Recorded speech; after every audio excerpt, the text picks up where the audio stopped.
کہہ رہے ہیں نا کہ امام معصوم کا کوئی کانسیپٹ ہی نہیں ہے. اگر امام معصوم کا کوئی کانسیپٹ نہ ہوتا، ایک عام شخص یہ کام کر سکتا ہوتا، تو خدا کی قسم اللہ کے نظام میں رسول خدا کی وصیت میں امام مہدی نہ ہوتے. امام مہدی کو جس طریقے سے انہوں نے بیان فرمایا کہ اہل سنت شدت کے ساتھ انتظار کر رہے ہیں، قرآن کریم سے ثابت نہیں ہے، حدیث متواترہ سے بھی ثابت نہیں ہے. اہل سنت کوئی شدت سے تو انتظار نہیں کر رہے. دنیا کا نظام اللہ نے چلانا ہے، وہ جیسے چلائے وہ اس کی مرضی ہے. جو معصوم ہوتا ہے وہ کبھی بھی خلافت کا طلبگار ہوتا ہی نہیں ہے. حضرت علی پاک رضی اللہ تعالیٰ عنہ کا خون محمد بن حنفیہ رضی اللہ تعالیٰ عنہ نے یزید کی بیعت کی ہے، امام حسین نے نہیں کی. جس کے اندر فاطمہ کا دودھ ہے، یہ بخاری شریف میں محمد بن حنفیہ نے بیعت کی ہے. جی ہماری کتابوں میں، آپ کی کتابوں میں نہیں. پھر آپ اپنی کتاب ہمارے سامنے کیوں پیش کر رہے ہیں؟ حنفیہ رضی اللہ تعالیٰ عنہ دکھائیں. سن لینا پوری بات سنیں. تھوڑی ہوگا یار. محمد بن حنفیہ رضی اللہ تعالیٰ عنہ نے بیعت نہیں کی. آپ دکھائیں نا، میں کہہ رہا ہوں حضرت آپ کے اندر اردرمی نہیں ہے. نہیں، میں ایسے کیسے جانا؟ آپ کو موقع ملے گا آپ بات کریں.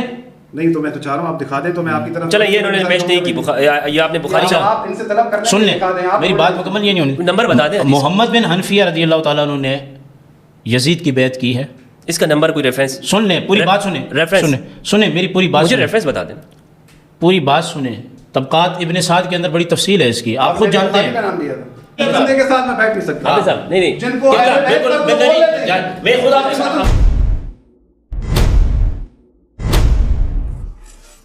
اگر اہل بیت سے بڑھ کر کوئی ایسی اشخاص ہوتے تو رسول خدا اپنے اہل بیت سے کہتے کہ تم ان کی اطاعت کرنا. لیکن اللہ کے رسول نے اپنے اہل بیت سے نہیں کہا، بلکہ اپنی جماعت سے کہا کہ میرے اہل بیت کی اطاعت کرنا. من اغفلنا قلبا، جی یہی سوال تھا نا، تو اس کا بنیادی مقصد یہ ہے کہ اللہ کسی گنہگار کی اطاعت کا حکم نہیں دے سکتا. ہاں نہیں، یہ ان کا مدعا ہے. میں سمجھ گیا. تو ہم کب کہہ رہے ہیں کہ گنہگار کی پیروی کریں؟ ہم نے کب کہا ہے کہ گنہگار کی پیروی کریں؟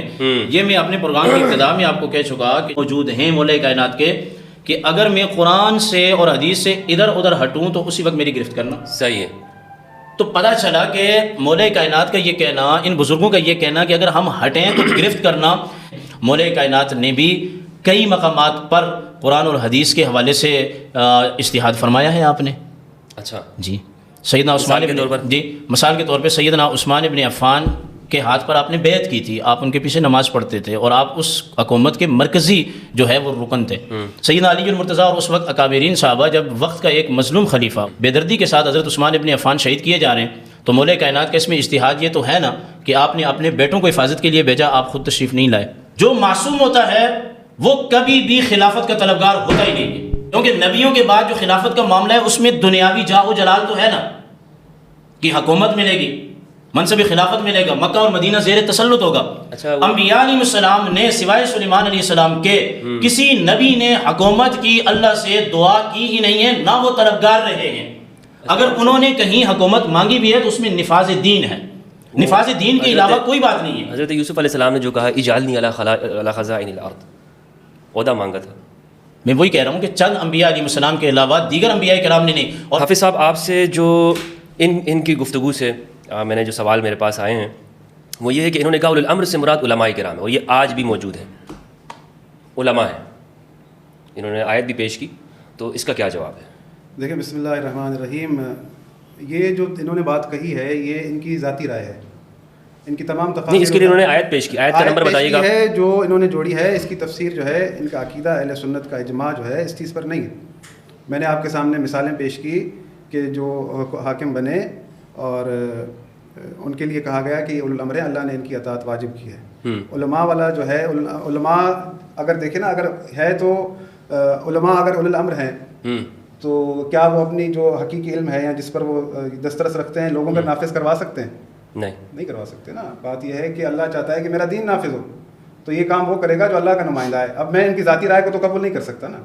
بات یہ ہے کہ جو سوال میں نے اٹھایا تو ہداروی صاحب نے جو ریئیکشن دیا وہ ریئیکشن سے میں سمجھ گیا کہ جو میں نے سوالات اٹھائے ہیں، جو باتیں میں نے اٹھائی ہیں، ہداروی صاحب اس کو یعنی ان کے پاس جو ہے وہ شاید جواب نہیں ہے، یا جو ریئیکشن اٹھایا تھا میں نے مخاطب تھا آپ سے، تو اس بات پر جو ہے مجھے آج بڑا تعجب ہوا. تو یہ اپنا ویسے تو میں ان کو اپنا بھائی سمجھتا ہوں، ہم یہاں پر علمی گفتگو کر رہے ہیں، اور اس طرح سے تیز ہونے سے آپ سمجھ رہے ہیں کہ آپ حاوی ہوں گے یا جیت جائیں گے، تو یہ کبھی نہیں. کیا آیت کا نمبر بتائیے گا؟ اس پہ نمبر نہیں ہے، دیکھ لیں. جی میں اپنی بات پوری کر لوں پھر اپنے ٹائم پہ آپ مجھے بتا دیجیے گا. ان کو بتا دیں. آپ ان سے ہاتھوں ہاتھ ایک سوال کا جواب لے لیں کہ اگر جب ہم دنیا سے چلے جائیں, مر جائیں, محشر کے دن اللہ ہم سے یہ سوال کرے گا کہ جو پہلی خلافت بنی ثقیفہ بنی ساعدہ کے اندر یا دوسری یا تیسری, اللہ ان کے بارے میں ہم سے سوال کرے گا؟ نہیں کرے گا. یہ کہہ رہے تھے کہ مولا علی کو بھی شامل کیا کہ بھائی تم اگر دیکھنا مجھ میں کوئی خرابی تو مجھے روکنا. مولا نے کبھی ایسا نہیں کہا. مولا علی نے تو کہتا تھا کہ سلونی سلونی قبل ان تفقدونی, مجھ سے سوال کرو.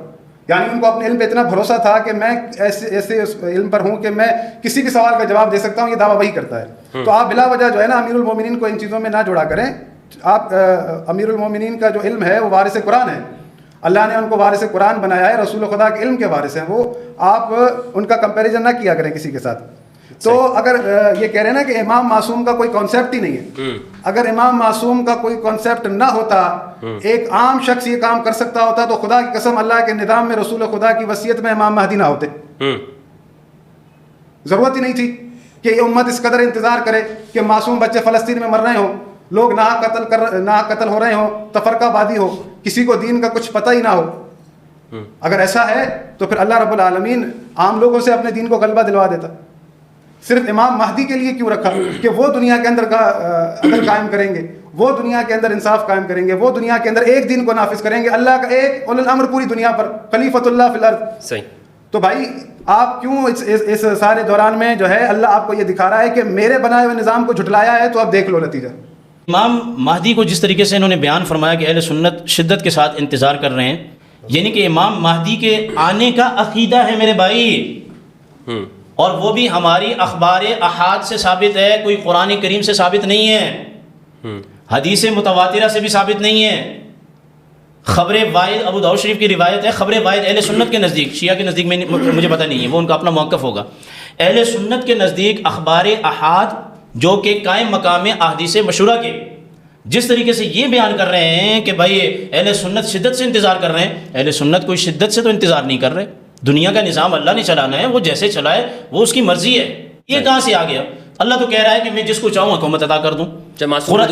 قرآن کی اس آیت سے میں آج یہ استنباط کرتا ہوں کہ صدیق اکبر کی حکومت اللہ کی دی ہوئی ہے, چاروں بزرگوں کی, ان کی حکومت بھی اللہ کی دی ہوئی ہے, امام حسن کی حکومت بھی اللہ کی دی ہوئی ہے, اور امیر معاویہ رضی اللہ تعالیٰ عنہ کی حکومت بھی اللہ کی دی ہوئی ہے, یزید کی حکومت بھی اللہ کی دی ہوئی ہے. بھائی اللہ کی مرضی کے بغیر مچھر اور مکھی پر نہیں مار سکتے.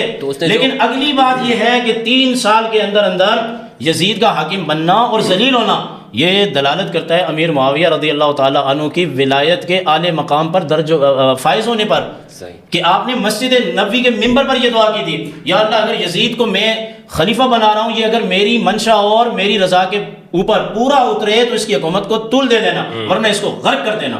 غرق ہو گیا. اور غرق ہو گیا. وہ کیوں غرق ہوا؟ اس کو کسی نے غرق نہیں کیا, اس کو امیر معاویہ رضی اللہ تعالیٰ عنہ کی دعا نے غرق کیا ہے. اگر آپ مجھے بتائیے گا کہ شیعہ نقطہ نگاہ سے جو رسول کے جانشین ہیں وہ اولو الامر اور جانشین کس طور پر ہے اور وہ کون کون سے ہیں, یہ بتا دیجیے تاکہ میں اگلا سوال آپ کی جانب. بسم اللہ. دیکھیں ناراض مت ہوئیے گا مفتی صاحب کی باتیں جو ہے نا وہ میرا خیال ہے کہ مبنی پر حکمت نہیں تھی. جذباتی باتیں کرنے سے آپ اپنی دلیل منوا نہیں سکتے. اور جو بات مفتی صاحب نے کہی ہے, اب میں چاہتا ہوں کہ ہم اس کو ٹھیک طریقے سے سمجھیں. میں نے جو سوال کیا تھا اس کا ہدف یہ تھا کہ میں نے ان سے پوچھا کہ جو خلافتیں بنی اللہ ہم سے پوچھے گا, انہوں نے کہا نہیں بنی. اس سے پہلے انہوں نے کہا کہ اللہ کے رسول کے مصلی کے وارث جو ہیں حضرت ابوبکر ہیں, علم کے وارث حضرت ابوبکر ہیں, ایسا ہی جی. تو جس کو اللہ کے رسول نے اپنے مصلی کا وارث بنایا, اگر کوئی اسے نہ مانے, آپ کہتے ہیں کہ اللہ نہیں پوچھے گا اس سے, یعنی تو آپ نے ہمیں مقصد جو ہے مشکل میں پھنسا دیا. من دابت ولکن یؤخر من اجل مسمى فاذا جاء اجلهم فان الله كان بعباده بصيرا. اللہ اگر لوگوں کو ان کے اعمال کی وجہ سے پکڑتا تو پورے روئے عالم میں نہ کسی چرند کو چھوڑتا نہ پرند کو چھوڑتا, پر دنیا چل ہی نہ پاتی. اللہ نے تمام کے تمام معاملات کو مؤخر کہاں رکھا؟ قیامت کے لیے. اللہ نے جسے ہادی بنا کر بھیجا, اگر لوگ اس کو نہیں پسند کرتے, لوگ اٹھا کے آج کل کے حکمرانوں کو بنا دیتے ہیں, یا انہوں نے حکومتوں کا ساتھ دیا, یزید بنا, مروان بنا, عبد الملک بن مروان بنا, ہاں اللہ نے نہیں روکا لوگوں کا راستہ, اللہ نے لوگوں کو آزاد چھوڑا ہوا ہے. یہ تمہارے لیے ہدایت کا راستہ ہے, یہ تمہارے لیے کفر کا راستہ ہے, جسے چاہو چن لو. اب جو ظلم کر رہا ہے اللہ اس قدر سخت ہے کہ ولا ترکنوا الی الذین ظلموا فتمسکم النار وما لکم من دون اللہ من اولیاء ثم لا تنصرون. ظالم کی طرف مائل بھی نہ ہونا. اگر تم ظالم کی طرف مائل ہوئے تو بغیر حساب کتاب کے تمہیں جہنم میں ڈال دیا جائے. لعنت اللہ علی الظالمین, ظالموں پر اللہ کی لعنت ہو. جہاں اس قدر حساسیت ہے تو پھر یہ حدیث کی کیا کریں گے آپ کی؟ کہتے ہیں کہ بھائی جو بھی مسلط کر دیا جائے اس کی اطاعت اللہ نے واجب کی ہے. کیوں بھائی؟ اللہ کے رسول محمد مصطفیٰ حضرت آدم سے لے کر تمام نبیوں کے وارث اتنی مشقتیں اٹھائی, اتنے مشکلات کاٹی, اتنی زحمتیں اٹھائیں, دین اسلام پہنچایا لوگوں کے پاس. اب رسول کہہ کر جا رہے ہیں جو تم پر مسلط ہو جائے اس کی اطاعت کرنا. کیا یہ دین ہے اسلام کے ساتھ ناانصافی نہیں ہے، دھوکہ نہیں ہے؟ کہ اللہ کے دین کے ساتھ تہمت نہیں ہے، اللہ کے نظام کے اوپر تہمت نہیں ہے کہ آپ لوگوں سے کہیں کہ بھئی جو آپ پر مسلط ہو جائے وہ اللہ نے اس کی اطاعت واجب کی ہے؟ اللہ نہیں چاہتا کہ آپ کسی ظالم کی اطاعت کریں، آپ کہہ رہے ہیں کہ اس کی اطاعت اللہ نے واجب کی ہے، یعنی اللہ پر بہتان، اللہ کے رسول پر بہتان۔ اللہ کے رسول کی ساری زحمتیں جو ہے آپ نے جو ہے پانی میں ملا دی۔ اللہ کہہ رہا ہے کہ فالذین آمنوا، اس پر ایمان لاؤ، وعزروہ، اس کی عزت کرو، ونصروہ، اس کی مدد کرو، واتبعوا النور الذی انزل معہ، اور اس نور کی اتباع کرو جو محمد کے ساتھ نازل ہوا ہے۔